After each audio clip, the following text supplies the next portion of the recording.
Cool. And if folks filter in, we'll just roll with it. But thanks, Kelly and Steve, for hopping in. Yeah, this is our monthly chance to chat all things sort of learning economy, but also our work in Colorado specifically. So got a number of updates, but also can certainly just offer some space for folks to share anything else they have going on in their world. And again, we're small enough. We can do quick intros. Taylor Kendall, for probably just Kelly. I work as the Chief Program Officer at Learning Economy, but also Colin and I and a few other folks sort of head up the work in Colorado specifically. So yeah, thanks for being here. Colin, I think feel free, but folks here probably know you. Yeah, well, and I guess I can share with the group too that I'm transitioning a little more, starting to dive into learning economy, just generally also some of the work in Colorado, but starting to explore some different opportunities through this group, and just wrapping up my interim year as a middle school director at a independent school in Boulder. And so we were in person all year, from first day through the last day, spending about 80% of our school days outside. So there was a lot that was learned there, and now starting to support different schools and groups that are figuring out what to keep from the last year and what to forget about forever. Yeah, nice to see some familiar faces here. Kelly, thanks for joining. And hopefully we get a chance to jam a little bit on some Chicago stuff. Taylor and I were actually just talking about that a couple of days ago, because one of our partners, Bright Hive, has their headquarters in Chicago. And we've been doing a lot of work with them over the last couple months. Yeah. So maybe I'll just, pass it to you. Okay. So I'm at Bennett Day School, independent progressive school K-12 or pre-K-12 in Westtown, Chicago. Here I lead Bennett Labs, which is a learning, innovation, and development team, department, division, group of awesome souls who have done quite a few pivots over the last 15, 16 months to support our school and also families in the world. We did a deep dive into, how might we actually design project-based learning at home for children and families. So focused really on home learning and not just for children, really embracing the notion of Reggio, which is our school is Reggio inspired, as the family as a learning community, just not the child in our school. So I think I met Colin probably my first week at Bennett. I was like introduced to him to learn more about the background of Bennett. And my background is I've been in, digital learning, online learning since I did my doctorate in it back in 1998. I started. 2002 I graduated. So I've been in this space predominantly more in adult learning, adult development, and so forth. But yeah, so that's me. And thank you for the invitation. And I'm looking forward to learning some more with you. Yeah, that's awesome. Thanks, Kelly. Obviously, whenever it makes sense, you're always welcome to pop in. And we'll find another time maybe, because I'm curious to find some of the other connection points with your work. Oh yeah, of course. Anyone else? Yeah, I know Wendy and Steve have been on some of these, Jennifer as well, but anyone that wants to just do a quick hello and intro or sort of re-intro, if anything's changed in your life since last month, feel free.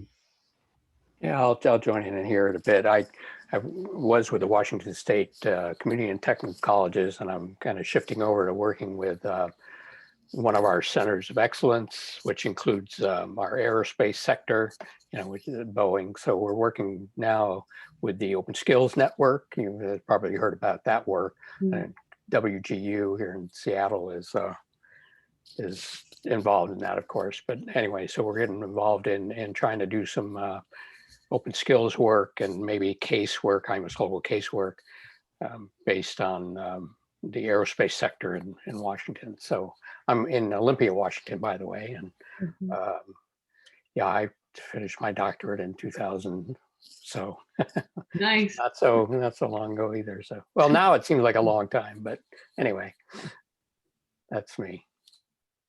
Nice to meet you, Steve. Yeah, thanks, Steve.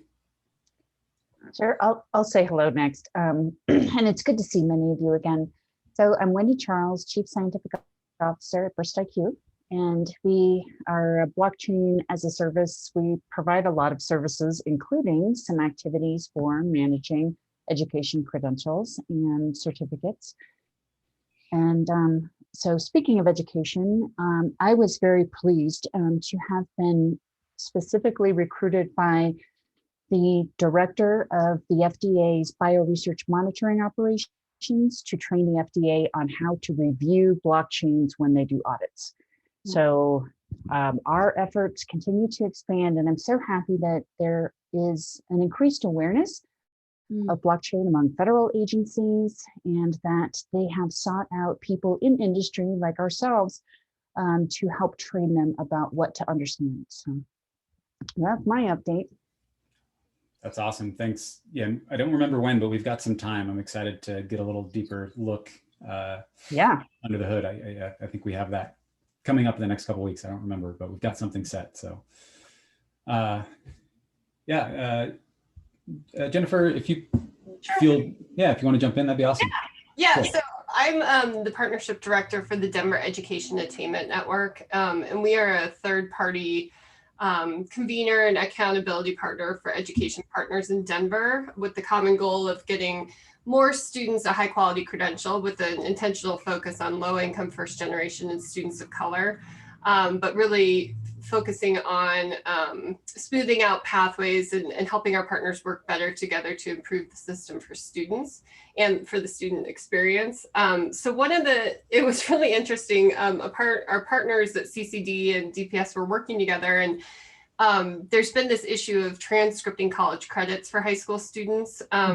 And so they reached out to us to see, how we could help. And I immediately thought, blockchain. So I've reached out to Spencer, and we've had a conversation with Randa, with Marty Reed over there. And it's hard to know exactly at what point we're at, because, if you look at our education partners, they're kind of at capacity. But I do know that the new president of CCD is very excited about blockchain and the potential for that. So it's something we're going to elevate to her and sort of see where it takes us. So thank you for being here, Jennifer. And obviously, I think Dean represents such a, you guys are sort of part of the core. Therese and others were at the sort of kickoff, and you've sort of seen a lot of this evolve over the last couple of years. So Sure. Good to have you there. And sorry, Taylor, I just had to jump in a bit. I people have mentioned the kind of K-12 space, and I should really mention, which is kind of an increasing interest to me. We are looking at kind of the high school level. We have a thing called Core Plus in Washington, and the idea of credentials at the high school that are recognized by the colleges or consumed by the colleges. That's been a kind of a bugaboo. There are things going on in the high school, and we'd like to see if those things could be accepted by our community colleges. So we have a real trust issue and a credential issue there. So it's consistent with what other people have mentioned, and I thought I should mention that because it's an issue that we're dealing with here as well. Yeah.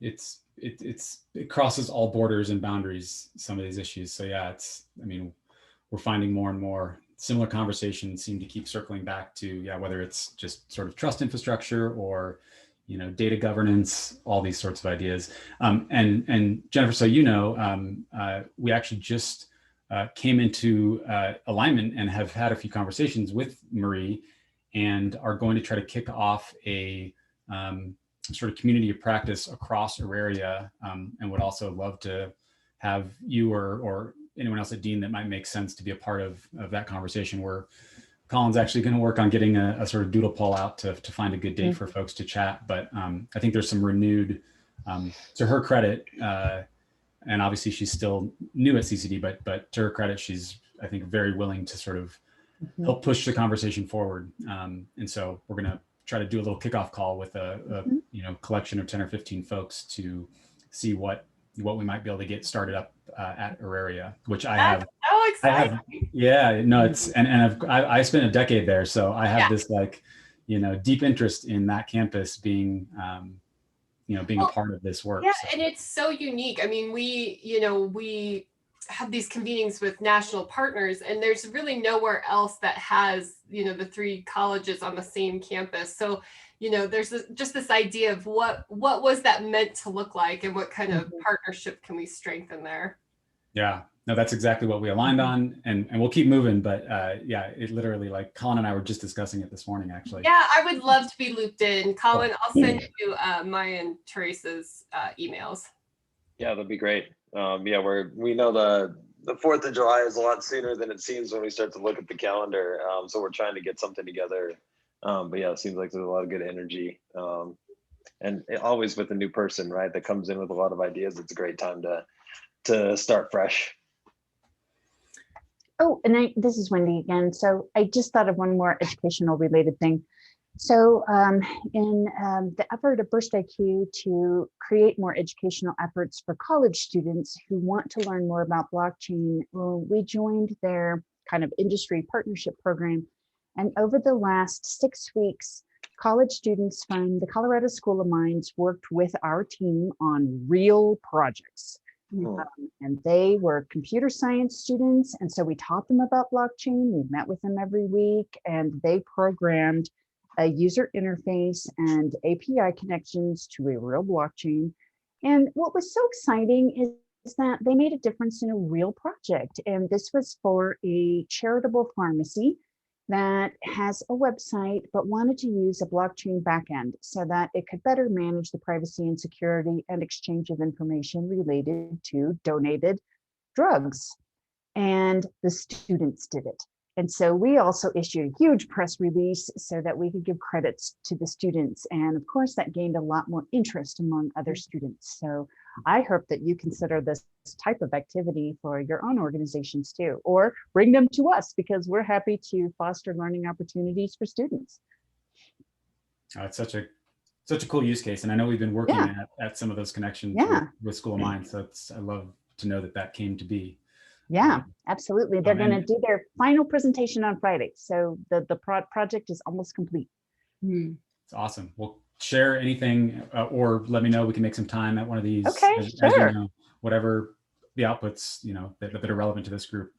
Happy to make time for it. Great. Okay. Yeah, that would be great to see that sort of as a Colorado use case for some of the partnerships going on. I think that's something that we'll get as we go through some of these updates. The use cases are starting to really bubble up and be sort of in demand, because there's a lot of work happening, but people have ideas. They're just not sure where to slot and how to plug things in. Yeah. So, what I think was one of the coolest outcomes of that partnership is that we also taught them about the ethics of blockchain.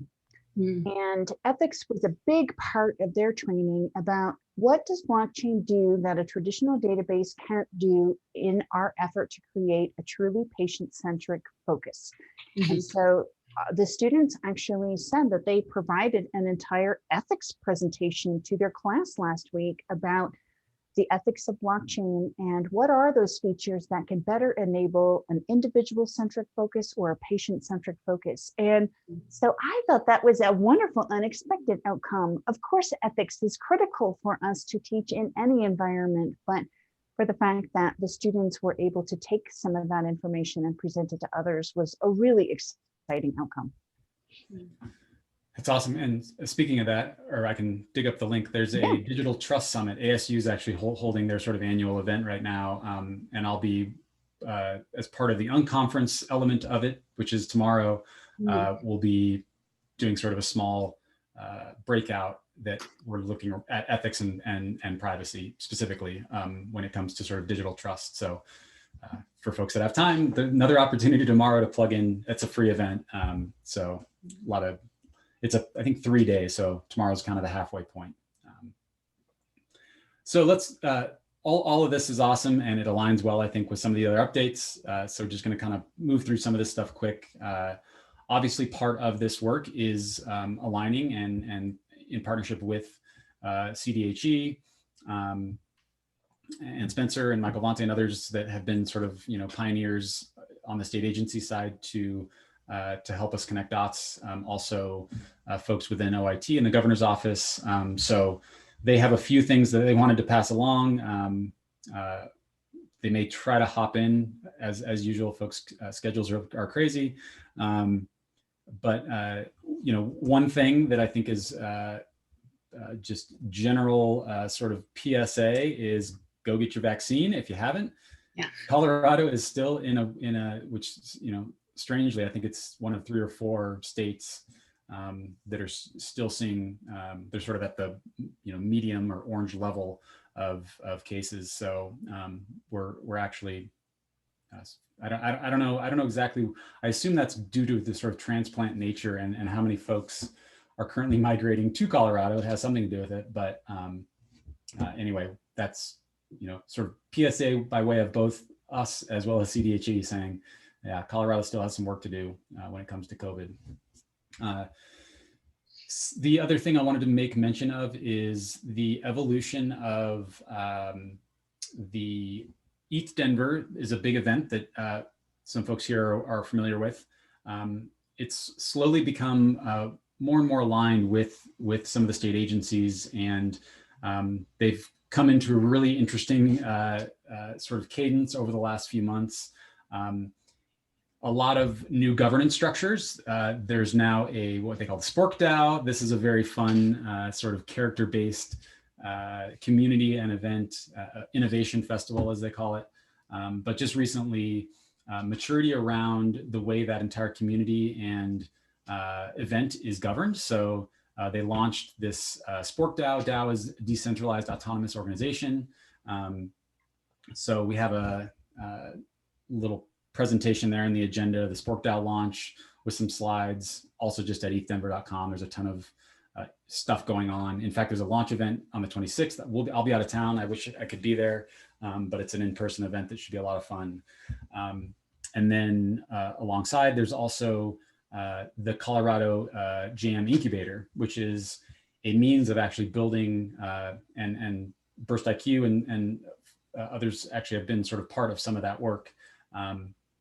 But the idea is to basically build innovation by way of the sort of Web3 and blockchain community back into actual state-sponsored work and demonstrating that that work isn't separate from sort of government and state agency work, that it actually pairs well.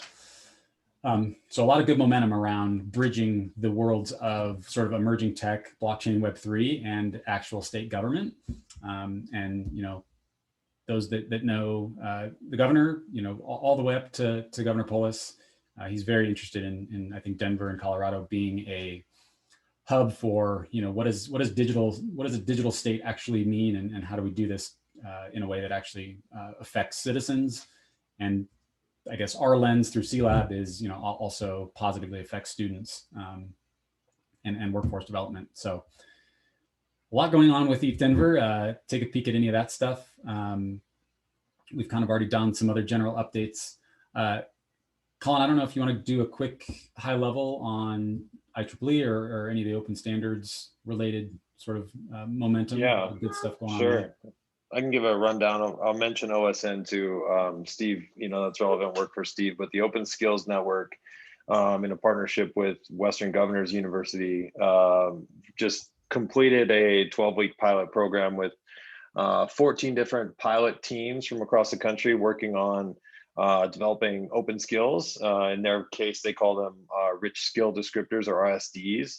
So basically, when you learn something, you develop a competency. How is that defined? And then how can we use technology to translate that to another organization or group? So the Open Skills Network has a skills summit, and we'll put this in the chat as well to highlight some of what they learned over the last 12 weeks with these 100+ team members and individuals. And there's some really interesting stuff, and Steve could actually probably talk more about some of the team specific work, just in the ways that they're using technology to connect skills and education with potential employers and labor market. So Open Skills Network is doing some pretty awesome work there. So that's one. And then the IEEE, which is the global skills or I guess global like standards body has an integrated or interoperable learner record group working group that is meeting monthly and right now is featuring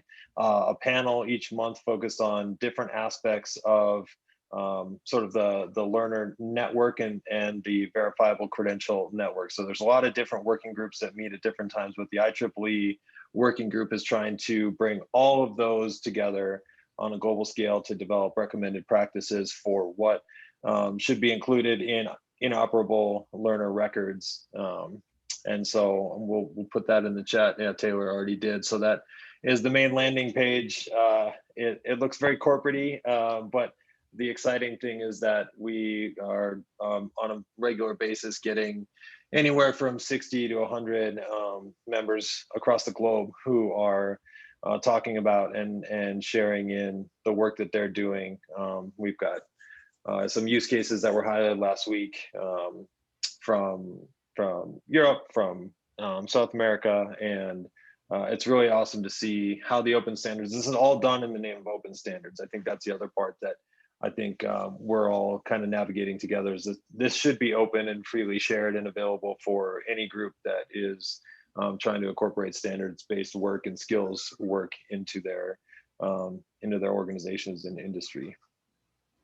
So that's kind of the high level on OSN and IEEE. Some links in the chat. So I think we'll go back over to you, Taylor. Cool. Yeah, and keep sharing if there's other things that are relevant. But I think those are, and I think a lot of folks here are aware of some of that work. We're not 100% sure, but it sounds pretty likely that there'll be another round of summer pilots for the OSN work. So, you know, anyone, maybe Kelly, I don't know, or Jennifer even, you know, if there are groups that might filter in and want to be a part of that that work, I think there will be another round of pilots. But yeah, and I imagine that'll be announced at the summit. I wasn't sure how much we could share there, but there was a Chicago-based team through a guy at DePaul in partnership with Bosch. Jay Margulis is his name. You may know him or have connected with him at some point. But yeah, we should, Kelly, we should schedule a time to chat a little more about some Chicago-specific stuff that's happening in these spaces. Yeah, I also might, I can see some linkage as well. So a group that emerged out of during COVID and the pandemic was an international advisory group for online and digital learning, specifically focused on a competency-based framework.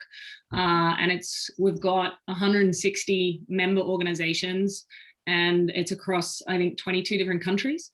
So and it is literally all focused on competency-based framework for online and digital learning. So that skills approach. So that they're definitely a group that I think would find this highly, highly relevant. And it is all about keeping it open source, open standards, you know, so there's a relationship there in some way, but it's very specific also to digital and online. But that's something that I'm connected to. I'm on the executive for the directorate for adult in particular. So adult skill development and competencies in that area. So this is really cool, by the way. Can I just say? What Clearly, was the name popped up into my world. This came on my Twitter, by the way, Taylor. And I reached out to Colin and went, can I come to this? So very cool. Yeah. What was the name of that organization? So it's an international advisory board for online and digital learning. Okay. Which is a really horrible acronym, and I really dislike acronyms. I think they've called themselves ISMO or something like that. It's just like, yeah, to me, acronyms are elitist. So, you know, if you know what it means, you're in the club. If you don't, you're not. But yeah, but I can connect you to the founder of that group because it actually came out of the Illinois Math and Science Academy here in Aurora, where I was before. So yeah, I can connect you to Rich. Yeah, that would be great. He's leading that. Sounds effort. like a lot of great alignment there. Yeah. Yeah, and speaking of one of the resources I was going to share, and speaking of using acronyms, this OECD report is potentially aligned, but this is a pretty, I think, came out a week ago or so, and we were excited that a lot of the thinking, in fact, the Internet of Education as sort of a broad concept actually got surfaced in that report by Natalie Smolenski, who's been doing a lot of this work all the way back to the block certs days. She was at Learning Machine, which has since been acquired by Highland Credentials. But yeah, it's a beast of a report. But that links to the section on blockchain and where some of this is specifically referenced. So okay, wonderful. Awesome. So the last thing from sort of just a broad update perspective that we wanted to share was we did submit. A lot of folks know there was this sync up challenge that has caught some buzz, and now the submissions are in. It was a wild ride to herd cats and get a proposal in. We'll hear back on the 30th, so we got a couple more weeks, but wanted to give a sneak peek on just the proposal and would love if, depending on how it kind of shapes out and whether or not there's actually any support behind it. I think there's a lot of potential regardless. So could potentially look at other funding streams and other support mechanisms if this challenge isn't the right one. But a lot of good alignment between a lot of organizations. And I think Jennifer, you all may have been, you're referenced, I believe, in what we submitted, but I think you were part of maybe one or two other proposals. Yeah, I'm not in all the loops, but yes, I know. Yeah, So they're somewhere. No, and this will be good to share back. I haven't had a chance to connect with Therese, but just to give you the high level, I mean, what we tried to propose was a base infrastructure that that all other sort of proposals that are exploring sort of, workforce development and, future infrastructure for students, sort of bridge year students. I like the fact that they had it 12 to 24. So they sort of intentionally tried to, build proposals that were exploring students that were sort of crossing between sort of standard, middle to high or high school to college. So we proposed this idea of the Colorado Mobility Network, Common. So, what does it mean as a state to sort of have common shared data infrastructure through which, and again, I think blockchain can be a piece of this, but we kind of have that as a sub element to, or maybe sort of a phase 2 or 3 as part of the work. But this was a shared sort of vision between sort of Learning Economy and C-Lab and also CDHE through this sort of vehicle. Also Bright Hive, who has worked on the State Data Trust for a number of years, data governance. Whiteboard Advisors, Allison Griffin, who know her, amazing advocate of all this work and has been tireless in her effort to sort of align with policy and really advocate. So she was a big piece of getting it across the finish line. Also, Michael Simpson at Perrin, who developed My Colorado Journey. Yes, yep. They're also, how does this sort of build into and reinforce some of the existing work that's gone into that platform. And we have some exciting thinking around how to build in LERs, learning and employment records, and new sort of profile management means of actually connecting it into sort of identity systems. Also potentially aligned to the state digital ID through My Colorado. So who am I missing? Credential Engine. Yeah. So ensuring that, credential transparency and understanding like what is and isn't sort of a viable path for students.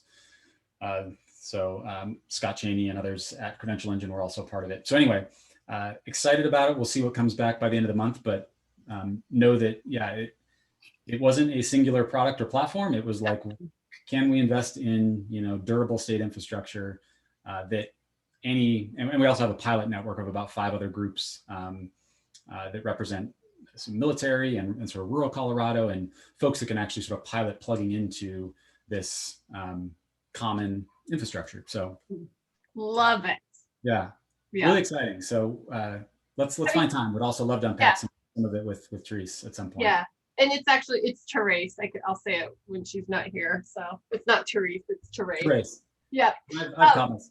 I know, she gets it all the time. But I will say, one thing we're very interested in is we're convening our data partners across the institutions to really look at, if we are putting students on pathways, how are we measuring the success of those pathways? And we really have to get to that individual student record. And there's so many, you know, blocks along the system to protect data, which I totally understand, but when you think of this greater good, we really have to figure out where the system breaks down and who, you know, who are these students that are hitting these roadblocks in order to build a more equitable system. So I mean, we are very interested in all the avenues to get to that. So maybe one other good aligned project that we just kicked off, we're just advising on, is Digital Promise received some funding from Walmart to explore LERs for equity, and they have a specific charge to build a framework to understand how does digital infrastructure and specifically LERs affect frontline workers. And so they have direct partnerships with some, you know, companies that actually, you know, that have sort of been directly affected by the pandemic. So that's just getting kicked off, but I think a lot of really good like practical outputs will come from that work. And it's very, you know, big equity lens over it to ensure that like, as this stuff takes shape, are we actually, you know, putting people in front of the technology, Yes, you know, ensuring that we serve students. So cool. Very cool. Cool. Well, we're right about where I was hoping we would be, about a half hour. And again, it's a smaller group, so don't have to take the full hour, but this is sort of open for other thoughts, discussion, can take in any direction at this point. If other folks have other thoughts or ideas and want to dig into anything specifically, we can do it.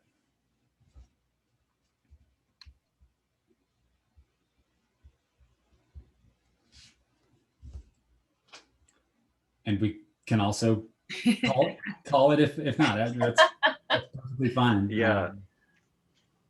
Yeah. But want to give the space. So yeah, just sounding board too, since we have a little crew here. If you just want some feedback on anything. Firstly, this is obviously this is my first time getting a sense of what you've all been up to and what you're involved with, which is just phenomenal. Just in terms of just hearing how progressive Colorado is in this space. You know, as I'm listening, I'm thinking Illinois. You know, and I'm wow, moving forward and so forth. But are you connected to CU Denver at all in some of these? Yeah. They are, I would say, going through a lot of sort of transitions, but yes, I actually taught there for a number of years and I went to grad school, so I have a lot of good relationships. So yeah, they're about to, in fact, I just heard they're on the edge of hiring a new vice chancellor of digital transformation or something like that. Yeah, got it. Yeah. So I think they're kind of in pause here while they hire that new position. Right. I was just going to let you know, I know their new ADC for equity and diversity. So if you wanted to be connected, especially for LERs, for equity and really looking at it through that lens, I could connect you. So that's, he's just literally, he's 2 months into the job and he's come from Florida and has an incredible background in terms of looking just very differently to how we consider the different pathways for different learners in our university systems, especially when you're first generation, and what does that journey actually look like? So I know that he's looking at a few things there, but he's very new there, but I could definitely connect you, Taylor, if you would love it. In fact, Maria at CCD also has connections to Broward in Florida. So I wonder if they know each other, and if not, would love to have him as part of this community of practice we're working towards. So yeah, that would be great. Okay, cool. I can definitely, do that for you. But I'm just really going to soak this up. This is cool. And how can I help is, I'll be involved. Would love to. Yeah. As you. Yeah, I definitely think we need to schedule some time, Kelly, and talk about us, make some of these connections too. Super pumped to have you in here. Because obviously this is Colorado specific focus here, but I think some of the broader applications that like Learning Economy has and the collabs that are around. Chicago's a place that continues to bubble up and seems to operate as its own entity, but working at the state level, to get communities of practice and to get labs going, we should, let's find some time for us to connect. Happy to. Just you got my details, but Yeah, Yeah. we'll send out a little invite, or we'll find some time. Yeah. And especially like from my perspective in terms of the learning economy around digital and online, skills and education and so forth. And then the other is around equity, because it's a critical part of the piece. And that's why I loved, yes, putting people in front of technology, but who's at the table, and what does really that look like? There's a couple of people here in Chicago. There's a whole new, there's a few changes going on here as well, that are doing a lot of work in terms of, yeah, but I'm happy to connect you. So let's find some time to chat. And the whole point of this is to be open, right? So it's not just state-based, it's people-based. Yeah, no, in fact, it's very rare to have one of these where there's not some either, national or global influence, or so it's certainly, got a Colorado lens on it, but it's, by all means, like part of this is making sure that we feel like, state by state, we're connected into broader work, and that it's not just, we're not siloed and in our own lanes. So I think, there's a lot of, that's a common theme through, I think, a lot of folks that join these. So that's awesome. Cool. Anything else for the good of the group? Feel free. Is Learning Economy doing well? You guys are actually kind of facilitating the OSN meetings, right? Or the skill summits and stuff, isn't that right? And so Are you involved, is Learning Economy involved in the state in more detail, or anyway, I'm just kind of interested in connecting it. I mean, this group is great, but if there's an active effort in Washington State.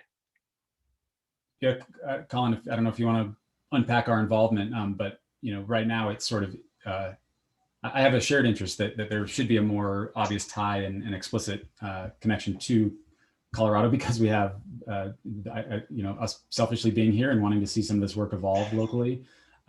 But same thing goes where we have, folks on the ground like Washington. But there's not a, our sort of role within the OSN is just to be the facilitators of the pilot groups. So we're sort of agnostic to, where they happen to come from and what their goals are. But, would love to find the right connection point or support it. This initial pilot round will slowly come to an end here, but most of the pilot groups, like the work is ongoing. So I think we're open to, supporting and finding ways to keep the momentum moving, outside of the scope of OSN. Yeah, I think that was one of the main themes that popped up with across pilot teams, was that there was this need for collaboration to learn from each other, because we had pilots that were working at the state level, trying to connect pieces with credentialing. And then we have groups that were doing like super hyper focused work with, one company and one community college group, and trying to get that network to create a little more of a pipeline within just their community. So, but them seeing the work that others were doing started to raise kind of what sounds like you're thinking too, Steve, is how can we build off this momentum and connect some of the players to make these a little more fluid and collaborative and less siloed. Because I think this work it's relevant for a lot of different people in different ways when they start to learn and hear more about it. So yeah, but our role in OSN was really to help get people at the table, get them aligned on their work, and help to support any way we can. So sometimes it is making introductions and facilitating conversations and meetings, but yeah, we're happy to help anyway. Yeah, I think so. There's, as there's multiple dimensions of the problem about the credentials or trust, verifiable credentials. And so, if I'm interpreting right, in Colorado, you guys have been, like Taylor, you mentioned, thinking about a statewide data infrastructure, and the blockchain is another example. What's the data infrastructure that would support this?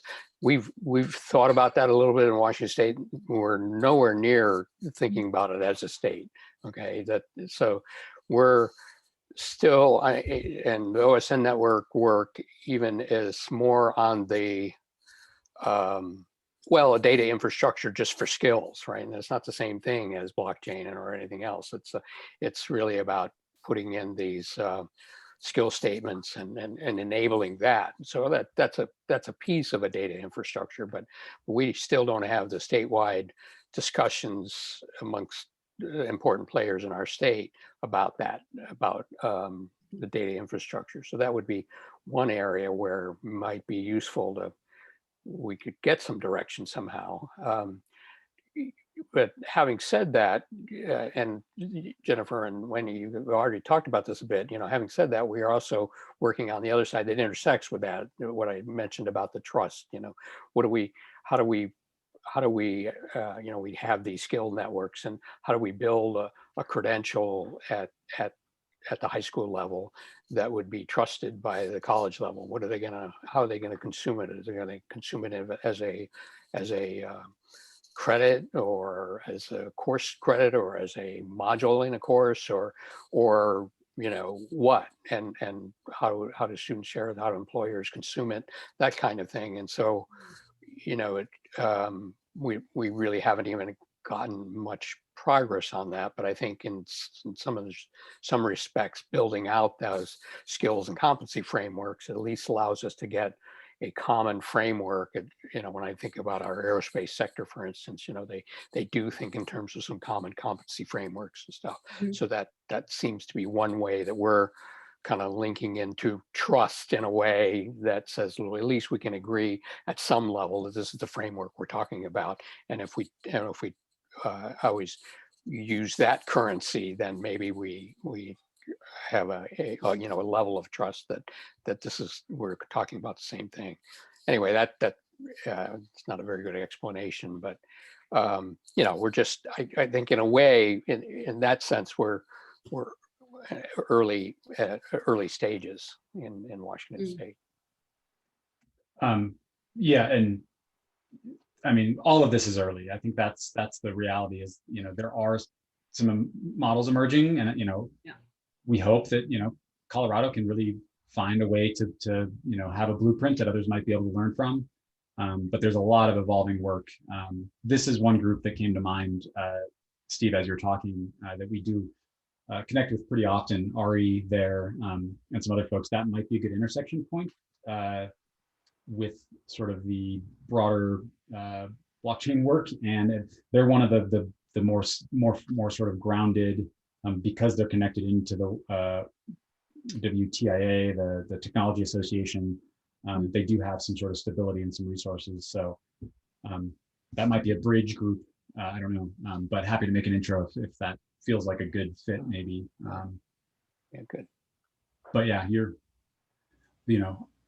the level, the conversation around sort of granularity, I think that comes up all the time. In fact, within OSN, we had a sort of work group spawn out of that to say, where do we start? Like, do we just sort of think about this at sort of the broader, degree and credential level, or do we really start, mapping all the way back down to the most granular possible skill statements? And, depends, I think, is always the answer right now. It's like just the context of what you're trying to accomplish, determines some of that. But yeah, it's fun. It's exciting because, there's a lot of pioneering work going on right now. There's gonna be a ton of failing that happens over the next few years. But we're learning a lot, I think. So, and it's interesting if you see it from the learning perspective or the product perspective, right? So in universities and in schools, unfortunately, we attach competencies and skills based to a product. So transcripts, it's like at university, you complete this course or you get this credit, and therefore here are the skill sets or competencies. What if, universities did away with the way they cost or even recruit students into their systems, and same with schools. So, a transcript is connected to a learner, yet it's a representation of the product, right? Not the actual learner. So it's an interesting way to start to think about, and I was just listening to Steve talk about, everything from credits to courses to, and the same in our high schools, and the Masterly Transcript Consortium. Colin, are you connected to them? Are you guys MTC? Not directly. Okay. they didn't take well to us at Bennett when we started those initial conversations, but you know what that's like. Yes. Yeah, I do. And it's just interesting as a model to start to think of that credentialing system, or what is the evidence-based. So it's super interesting. There's I think it's UND is even totally flipping its university. They're looking at subscription and membership models for college, as opposed to you pay by month, as opposed to by course or credit, which I'm like, Outliers is doing the same thing in the university sector. They're partnering. Outliers was started by the founder of Masterclass, and it is to democratize and make cheaper college credit. And it's so once again, just an interesting model. So I'm kind of curious the relationships here, especially when it comes to having a competency-based framework truly of the learner, as opposed to of the product or of the organization, you know, because it's all driven, transcripts, you know, course design, even list of outcomes, it's all driven by the organization and the product, not from a learner perspective. So that's some of the work that I see from the OSN and the rich skill descriptors, right? As Steve was saying, is like these have pieces to them, but then if you take something like the mastery transcript, where they show you, you know, on 2 pages everything that the student learned over the course of their high school career, how do you dig down and plug those granular parts into what universities are looking for, and how do we use machines to help to sort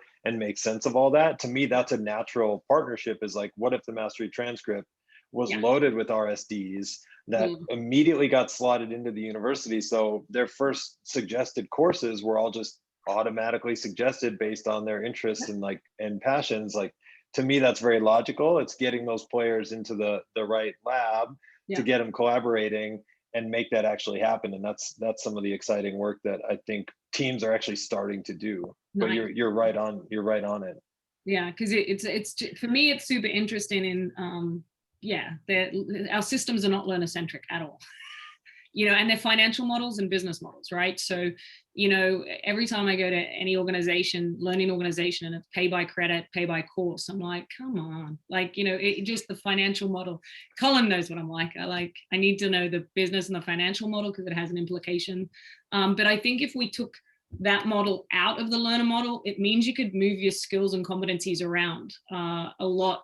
You'd have a lot more freedom in what they're connected to, because they're connected to you, not the product or the organization that you're buying it from. Does that make sense? Yeah. I think that's a great point, Kelly. I think that's a really good point. And it's I think, and the shift in paradigm that is hard to think through, because we're so embedded in that. You know, we talk, and I was even on that call earlier, the first group of the kind of open recognition framework kind of coming out of the OSN stuff. But, you know, everybody kept going back to how do we translate, you know, this recognition into course credit and stuff. And I think, well, wait a minute. That's not the point of this group. This is open recognition, recognizing achievements in all different environments and for all different purposes. And if it's just that we're trying to, in the United States particularly, just to higher education, well, then that's narrowing the thing. I just really agree with that. I don't know exactly how we'll get there, because I think we keep getting back into this rut of the credit and the course. And I like the way you put that about the art, you know, the artifact or the institution. And we have that. And Colin, you mentioned about the skills and stuff, and you know what we have in our state, of course, everywhere, is like, how do you fit with our curriculum, instead of saying look at the skills and how does that fit with what you need to learn, you know, and including allowing skills that we wouldn't have necessarily recognized in our curriculum, right? Because like I had a boss who was had a PhD in literature, science fiction literature. Well, he turned out to be really good at kind of educational technology stuff, right? As a result of that, and nobody would have, you know, his training wasn't technology per se. So anyway, just great. I just wanted to say, good points, Kelly. No, I mean, it comes, you know, so much of the foundation of a lot of this, we lean so hard into the open standards and just like what are the durable things that, and you know, self-sovereign identity, a lot of interesting work going on right now around SSI and yeah, just it's a huge, just, you know, global paradigm shift, like you said, and there's no way for that to just like, that ship does not turn quickly. Like it's just going to take time. It's going to take, in fact, we've seen some of these models. I mean, things like decentralized identifiers, you know, which are some of the core sort of technical backing to make some of this work. I mean, that's 10 years in the making, that standard. It's, you know, since cryptography came about, like this, most of this stuff really is like decades long. And it just happens to be now, I think, merging with us seeing a lot of the challenges and the problems that come with the existing model of data centralization and yeah, products and institutions over individual agency and choice. Like, so I think we're just at this weird inflection point. But that's, you know, it's, we're hopeful. Like there are indicators that, you know, these things are starting to shift. So, but I think you're all absolutely, these are the things that like all of this work revolves around and we've all been grappling with. So it's just fun to think about. Yeah, wonderful. Well, we're right up on, I'm glad we took the extra time and had that conversation. I love when these sort of evolve past just our providing updates and we can actually dig into some things. Yeah. Oh, that's awesome. Thanks, Kelly.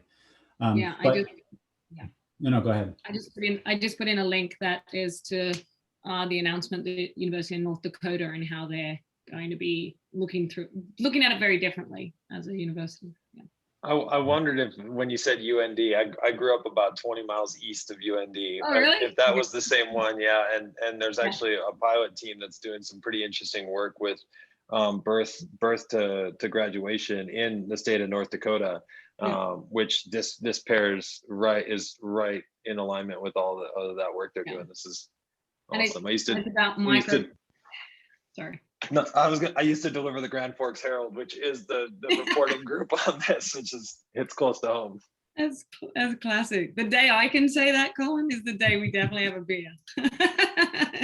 But that's cool. Yeah, so it's just really interesting in how they're trying to test and experiment with a competency-based framework that's also linked to a different payment pricing model for university. It's just super interesting because obviously it goes all the way to the top for the state. Any state's education budget is linked to everything down to, you know, number of students, credits, you know, completion rates. It's all embedded. And so to get back to that transcript that is of the learner as opposed to the institution of the state is really important. Yeah, so cool. Yeah. We have a pretty good view on, I mean, you mentioned Marty at Randa, and also Tracy Korsko, who's at sort of the state level, pushing a lot of that.